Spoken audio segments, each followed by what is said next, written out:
Okay, good afternoon, everyone. Thank you for joining us today. My name is Michiko Kuroda.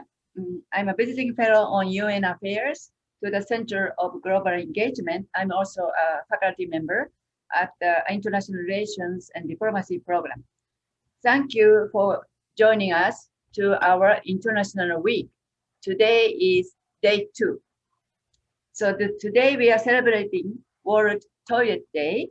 Tomorrow on November 19, the world will be celebrating World Toilet Day and in so many countries, but here we are celebrating this day one day ahead. This is a very important topic that will affect so many things happening in the world. And so now so today we have a very experienced speakers and practitioners and with a lot of practice and theories. So let us begin. But first, I would like to introduce to you today's presenters. First is, let me see. Sorry, the screen was frozen.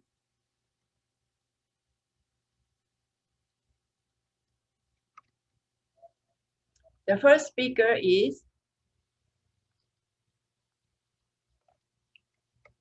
Marcia Brewster. She was president of the United Nations Association, UNA USA, Westchester chapter from 2011 to 2018. And she has been serving on the UNA USA National Council since 2018. She worked for the United Nations for over 30 years, both in New York and in Bangkok. She was a senior officer for water resources in the Sustainable Development Division at the UN headquarters, and she served as a manager of the UN's Interagency Task Force on Gender and Water, and is deeply concerned about gender equality and women's empowerment. She has done many more, but she also has a master's degree in foreign service from Georgetown University. Our next speaker is Dr. Thomas Cohen, and he is a professor of environmental sustainability and justice at Patel College of Global Sustainability in University of South Florida, Tampa. And he's also visiting faculty researchers at School of National Science and Psychology and Behavioral Sciences. He is also founder of Solar Cities, and he's also founder of Rosebud Continuum. He has a PhD degree in environmental science from University of California in Los Angeles. So now we will start with Marcia Brewster. The topic is water, sanitation, and gender issues for World Toilet Day 2020. So let's welcome Marcia Brewster, and I'm going to now show the slide. Okay, so let's welcome Marcia Brewster. Great, thank you very much, Professor Kuroda. It's great to partner with you again and with Mercy College. And I've always enjoyed working with your students for the Model UN programs and our public outreach events. So I'm very happy to be here. This is water, sanitation, and gender issues for actually the 21st century and for World Toilet Day, which will be tomorrow. Next, please. So I'm basically going to give an international overview, first of the policy framework, sustainable development goals, and human right to water and sanitation, and how to meet basic needs and what access to water and sanitation means for women and girls. Next.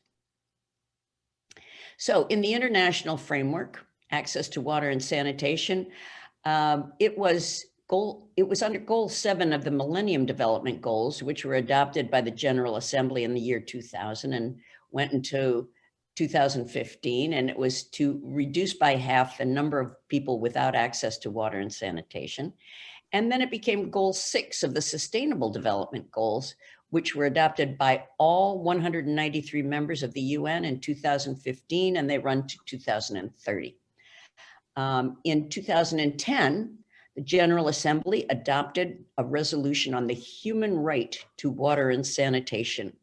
And in 2011, that same resolution was adopted by the Human Rights Council in Geneva. UN Water is where I was working in the UN. It's the UN coordination mechanism on water and sanitation, and they had branches in all the regional commissions. So I was working under that when I was in Thailand, as well as here in New York. And then the General Assembly adopted a resolution for announcing World Water Day would be March 22nd every year in 1993, and adopted a resolution on World Toilet Day, which would be celebrated on November 19th, and they adopted that in 2013. We have been through 3 water and sanitation decades, and I was part of the program in the first 2. Next, please. So the International Drinking Water Supply and Sanitation Decade was from 1981 to 1990. And as part of that, we had an interagency committee on women in water. And I sat on that committee, and there was a big emphasis on getting women involved in water management, and particularly in maintenance and repair of water systems, and acting as minders of water systems.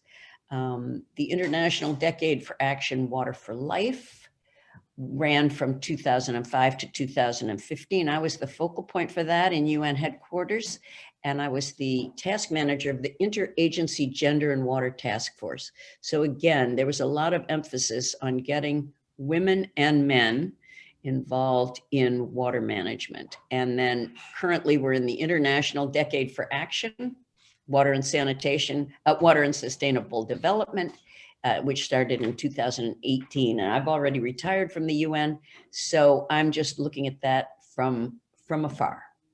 Next, please.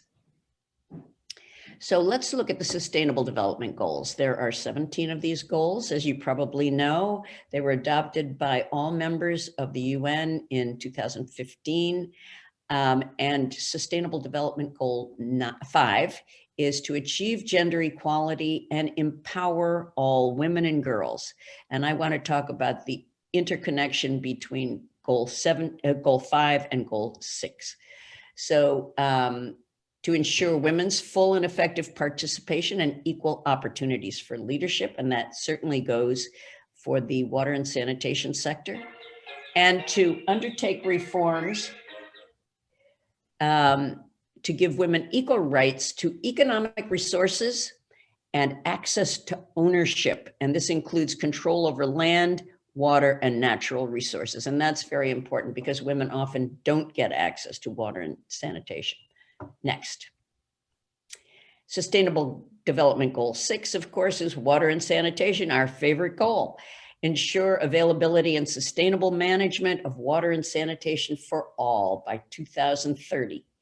And as 6.2, target 6.2, paying special attention to the needs of women and girls and those in vulnerable situations. Mind you, I think it should say paying special attention to the leadership potential of women and girls rather than just putting them in vulnerable positions. But anyway, so that is Sustainable Goal 6, and you can see how the two are interconnected, gender and water. Next, please. So let's go to the human right to water and sanitation. As I mentioned, the General Assembly adopted a resolution in 2010, assuring that clean drinking water and sanitation are essential to the realization of all human rights. It calls on states and international organizations to provide financial and other resources to help developing countries provide clean, safe, and accessible drinking water and sanitation for all. Now, many countries, especially in the developing world, if they've revised their constitutions since 2010, they've incorporated a right to water in their constitutions. And South Africa incorporated it in its constitution in 1994, which had a big influence on getting this adopted by the General Assembly. Next. So what do we mean by meeting basic human needs? What is access to water and sanitation? Well, we are not talking about water flowing in your kitchen sink or a flush toilet in your bathroom. As according to the WHO, access to safe drinking water is just 20 liters per person, or that is about 5 gallons per person per day, from a protected water source. And that protected water source should be within 1 kilometer walking distance from the household. So it means that if a woman has to walk 1 kilometer to a fresh spring or a tap, a communal tap, and bring it back home on her head, that is considered access. So it's much less than we are used to. Access to improved sanitation can mean improved pit latrines, composting toilets, communal latrine complexes, anything that's more than open defecation, basically. And I think this was, the Glass report estimated that investment has to triple to meet the water and sanitation goals, the SDG, to $114 billion a year, which is really small when you think about the Pentagon budget each year. So it's really not much, and we're talking about the whole world. It seems low to me. And yet, and then the WHO report several years ago estimated that investments in water supply and sanitation yield benefits 5 to 46 times the investment. And this is probably because of reduced costs of public health, and also increased productivity in the workplace because people are healthier. Next. Oh. Sorry, I have to. Oh, now there we are. Oh.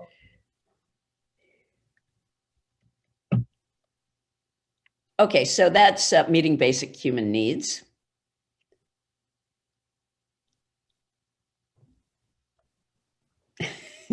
So which? Can you make it on the full screen? Yeah, so which was? Yeah, that's where we were. Now we're at reality check, right? Okay. And if you can, yeah, there you go. So, no, we already talked about that one. Okay, reality check. Over 2 billion people already live in regions with high water stress, and I'm sure T.H. Culhane will speak about this too. And 2/3 of the world's population will be facing water stress. Of course, this is a projection by 2030, unless current habits change. Okay, so we have to protect water. We have to save water. We have to reuse water, and we have to stop polluting water through toxic wastes and sewage outflows. That has to change. I mean, it is changing, but too slowly. Over 844 million people still lack access to basic drinking water supplies, and 2.3 billion to basic sanitation, and that's about 40% of the world's population, lack access to basic sanitation. About 200,000 people die every month due to preventable waterborne diseases such as diarrhea and cholera and typhoid and so on. So this is a terrible, 200,000 people. It's the number of people that have been killed by COVID in this country. But this is every month due to preventable disease. And then access to clean water and sanitation is crucial for development, for good health, for poverty alleviation, and gender equality. Next. So today we are celebrating World Toilet Day. It's normally on November 19th.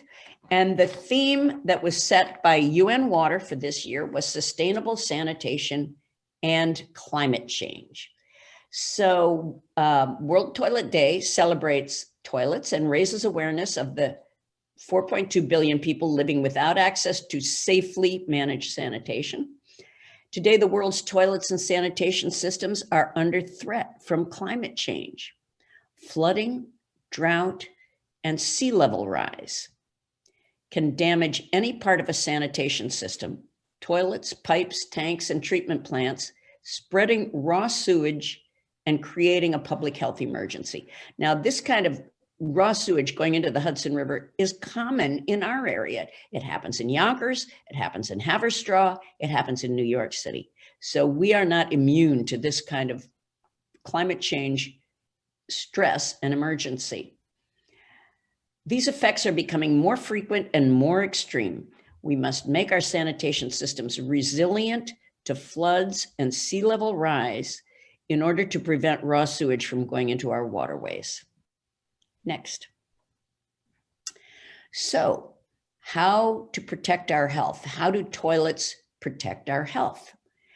How does access to toilets and sanitation affect women and girls? First, toilets, clean water, and hand washing facilities help prevent communicable diseases such as COVID-19, cholera, and typhoid. Sanitation and hand washing in healthcare facilities and schools reduce infection and mortality rates, especially in maternal and child health.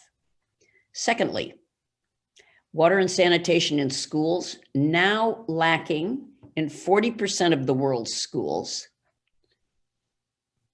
If in schools separated by boys and girls, enable girls to stay in school with dignity, enabling them to go to school during menstruation periods. Girls' education is one of the biggest contributors to social and economic development. In addition, access to water and sanitation relieves women and girls from the burden of collecting water every day, providing time for education and income-raising activities, and it also reduces violence against women. Next, please. So, when I was in the UN Water had a focus area on gender, water, and sanitation. It became a sub-program of UN Water.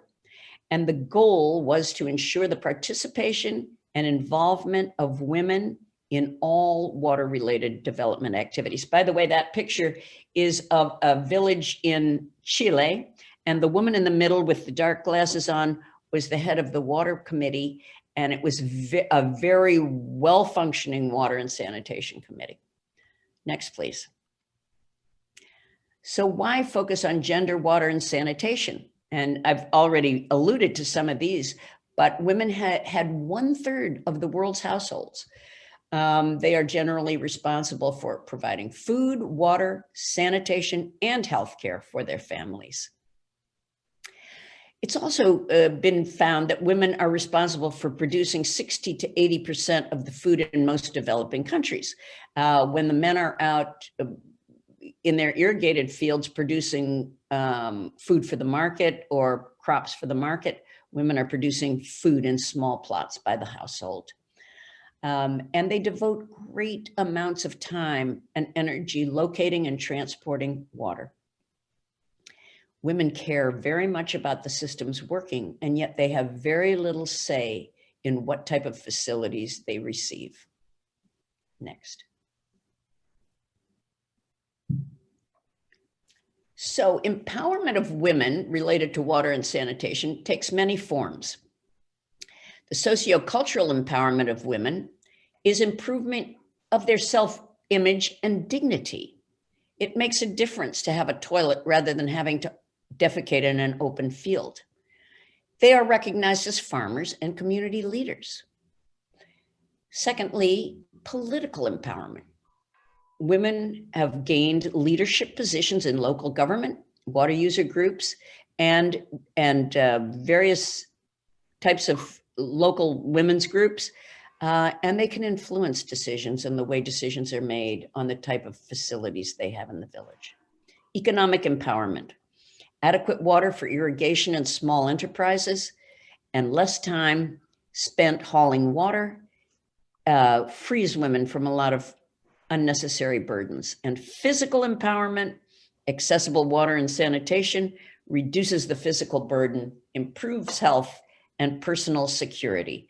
And then I'll just say something about this picture. It was in Bangladesh. It was an FAO project, and the woman in the middle there has a project, and she was producing vegetables and livestock, and she's so proud that her daughter next to her is going to university. That's that's where the difference comes. Next, please. So among the many potential contributions of women, they can be trained as managers, engineers, and technicians in the water and sanitation field. And by the way, there are a lot of affirmative action programs in countries in Africa that encourage women to become engineers and technicians. These have been very successful in places like Uganda and South Africa. They can be trained to do fundraising and collecting fees for functioning water facilities, and they can be very useful and trusted in that role. In some countries that we studied, women have been trained in the construction of latrines and handling of wastewater and producing those porcelain squat toilets, which have been very successful in improving sanitation facilities. They're minders of communal water and sanitation facilities in countries like India. And they provide a reservoir of knowledge on the best and most protected water sources and the cleanest water sources. Finally, they provide leadership in water and sanitation user groups, as I've mentioned, and they can advocate for protection and stewardship of the watershed. Finally, first responders in disaster emergencies, we found this particularly in countries like Bangladesh, where the literacy rate is low in rural areas. And women were trained to respond to flags showing that flooding was coming, and they would take the children and the animals up to higher ground. So they can be first responders, as they usually stay at home, even when they are not literate. Next, please. But capacity building is needed to increase the number of women as managers, engineers, and technicians. And as I mentioned, there are affirmative action programs in many countries to encourage women to do this. Projects designed with the full participation of women and men are more sustainable. And the picture on the left is a woman in a program in Uganda, and on the right was in Bolivia when they were protesting against rising water fees. Next, please. Yeah. So how can we get involved? So the 2020 Progress Report on WASH in Schools, this is part of the WHO UNICEF joint monitoring program, and it's now at www.washdata.org. If you want to look at what the current situation is related to COVID-19 and water and sanitation in schools. The Women's Environment and Development Organization has a gender and climate action task force, and so they've done a lot of work on gender and climate. And this is Women Deliver is a program in New York and throughout the US, and they have a program on COVID-19 response. And just for your information, for the Hudson River Keeper, I have been a so-called citizen scientist, where we're taking water quality sampling. And, you know, I suspect that during the COVID, the Hudson River has cleaned up somewhat because there's less activity along the river. But I'm also worried that we're not doing the water quality sampling. And so therefore, you know, some of these tributaries may be delivering, again, toxic wastes or sewage outflows, and we're not catching it. Because if you are doing the quality sampling, you can pinpoint where that kind of toxic waste is coming from. Scenic Hudson, they have great trail builders. And of course, during COVID-19, we've all been out on the trails. I hope the rest of you have, because that's all you can do. You can go on a trail. And I tell you, the number of people that have been out in national parks and state parks has been increasing tremendously during COVID-19, which is a good thing. And then just another example, there are many, many, but just another example is the Water and Sanitation Rotary Action Group. And most of our towns and villages have Rotary clubs. And each of those Rotary clubs usually has a water and sanitation project. And many of them are in developing countries in Africa and Asia. So that's another way to get involved. Next, please. Just some networks. There's still the Washington Schools Project, WHO and UNICEF. The Gender and Water Alliance I used to be part of, it used to be very active, but it's now become very small because it ran out of funding. Nobody wanted to support us. Too bad. The Sustainable Sanitation Alliance, Susanna, is something that you could look at if you're interested in getting involved in these programs. And foundations, the Clinton Global Initiative has a water and sanitation program. And the Gates Foundation, I'm sure TH knows about this, has a big sanitation and hygiene program with all kinds of incentives for building new toilets, new effective toilets. And the CEO Water Mandate, there's something that's over there. Water Mandate is part of the Global Compact. And the Global Compact is at the UN, and it's trying to encourage companies to be better, socially responsible citizens. And the PepsiCo Foundation is one of the, and the Global Water Challenge. There are a number of companies that have made commitments. And one of the people on our board, Dan Baina, was one of the board members of the CEO Water Mandate. And if you're interested, we can put you in touch with him. And then NGOs such as WaterAid. I really enjoyed working with WaterAid when I was at the UN. They're a very effective organization. They have an office in New York. They're based in the UK. And of course, NGOs that are more well-known like CARE and Oxfam are also doing tremendous work in water and sanitation.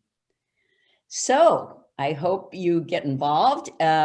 The way forward, I say it's the soft path, because I'm never talking, and even at the UN, when I was at the UN, we were not talking about actually building latrines, even though historically the UN was involved in such programs. But now it's just more policy oriented. So these are the kinds of things that we would encourage. Including water conservation and protection in school criteria, getting kids involved when they're very young. And I know that's happening in a lot of schools. Provide economic incentives to reduce waste, recycle, and reuse.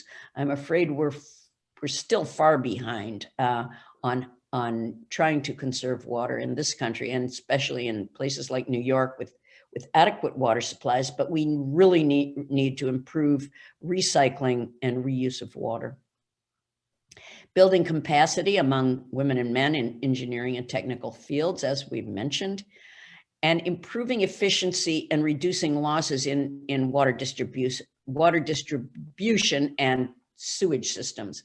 There are still lots of leaks and a lot of unaccounted for water that really need to be cleaned up so that we don't waste so much water.